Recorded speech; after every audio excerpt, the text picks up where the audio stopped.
Celetukan Raffi Ahmad bikin rumor jika Mama Rita sudah bercerai dengan suami.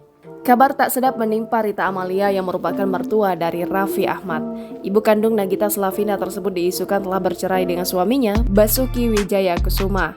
Hal tersebut berawal dari celetukan sang menantu Raffi Ahmad di sebuah video di channel YouTube Rans Entertainment. Dilansir pada Senin 4 Oktober 2021, awalnya Raffi Ahmad dan Mama Rita berbincang banyak hal, termasuk ketika Raffi Ahmad yang dulunya masih menjadi aktor di bawah naungan Framebridge Production House milik Mama Rita.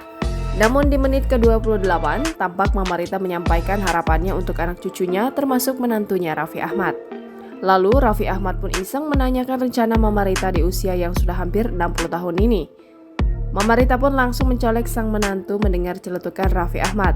Raffi Ahmad pun mengakak saat melihat reaksi sang mertua. Mama Rita memberikan nasihat ke Raffi Ahmad dan Nagita Slavina untuk lebih banyak meluangkan waktu untuk anak. Menurut Mama Rita, hal itu merupakan momen berharga yang kelak jika tidak dilakukan akan menumbuhkan rasa penyesalan.